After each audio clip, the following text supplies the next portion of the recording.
All right, today we're going to do something pretty cool. We're taking one of the most famous military strategy books ever written and turning it into a practical, step-by-step guide for your life. Let's dive in. You ever have those days, where you feel like you're just constantly playing defense, reacting to problems instead of actually getting ahead of them? These little challenges in your career, your studies, your life, they're like tiny battles. And if you go in without a strategy, man, they will wear you out. But what if I told you the playbook for winning these battles has been sitting on the shelf for over 2,000 years? I know, it sounds a little dramatic, right? But the answer we're looking for comes from this incredibly ancient source of wisdom.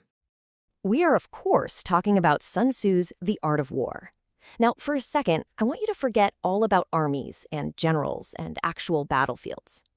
Think of this book as a timeless blueprint for strategic thinking, for getting what you want out of life, using your brain, not just your muscle. And this is probably the biggest, most important mental shift we need to make right now. This book isn't really about fighting. It's about winning.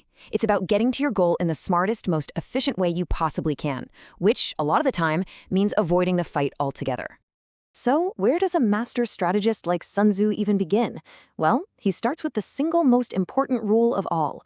The outcome of any battle, big or small, is pretty much decided before you even take the first step.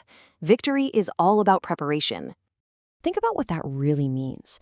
The victory is secured in the planning, in the research, in how you position yourself. The actual war, whether that's a job interview, a tough negotiation, or a final exam, that's just the final act. It's just the confirmation of a victory that you already won behind the scenes. So what does this hardcore preparation actually look like? Well, Sun Tzu basically breaks it down into 3 pillars. First up, know yourself and your enemy. And that enemy, that could be anything, a competitor, a really difficult problem, or even a bad habit you're trying to break. It's about being brutally honest about your own strengths and weaknesses. Second, plan meticulously. Don't just work harder, work smarter. It's all about strategy and timing. And third, control your environment, or what Sun Tzu called the terrain. This just means setting things up so that success is the easiest, most natural outcome. And all of this builds up to Sun Tzu's most famous idea, what he called the supreme art. It's not about crushing your opposition. It's about making your victory so obvious, so inevitable, that the messy, energy-wasting conflict just doesn't even need to happen. This is the quote everybody knows, right? But the real genius of it is often missed. To beat an opponent or to solve a problem without ever throwing a punch, well, that's the height of strategic elegance. It means you've completely outthought and outprepared the challenge before it ever had a chance to become a real fight. You can really see the difference here between 2 mindsets. The brute force way is all about reaction.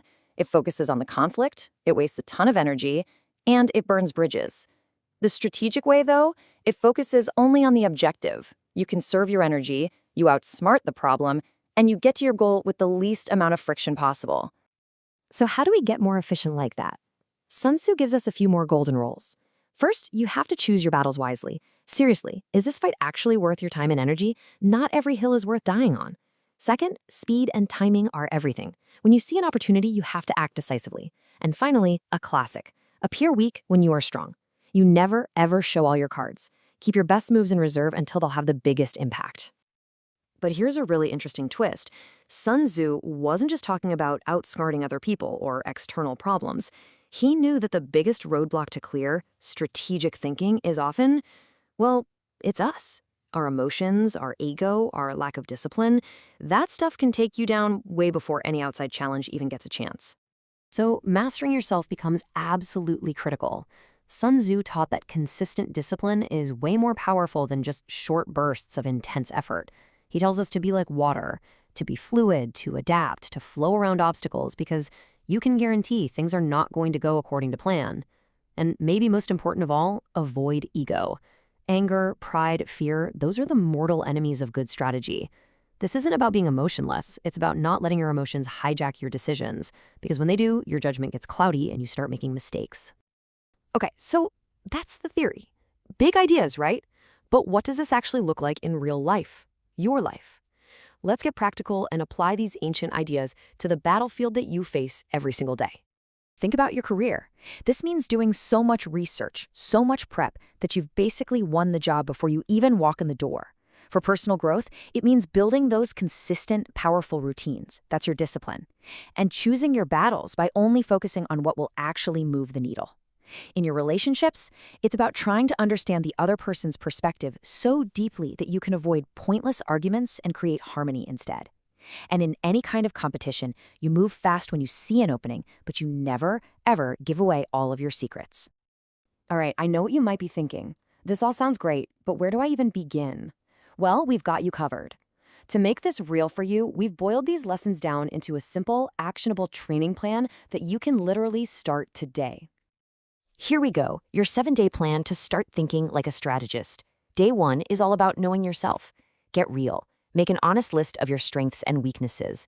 Day 2, know your enemy. What are the main obstacles standing in your way? Day 3, choose your battle. Pick one, just one, high-impact goal that really matters to you right now. Day 4, prepare. Map out the steps to win that battle before you even start. Day 5, control your terrain. Tidy up your environment, get rid of the distractions. Day 6, master your inner state. For one whole day, just practice making decisions calmly, without letting emotion take over. And finally, Day 7, review and adapt. Look at your week, what worked, what didn't, and adjust your strategy. It's that simple. And that brings us to one last, really powerful idea. Look, life is chaotic. Things are going to go wrong. Plans are going to fall apart. But a strategist doesn't see chaos as a total disaster. They see something else entirely. They see a field of opportunity, a moment where the old rules get broken and new, clever moves can win the day. So, I want to leave you with this one question. Take a look at the chaos in your own life right now, the unexpected problems, the frustrating setbacks.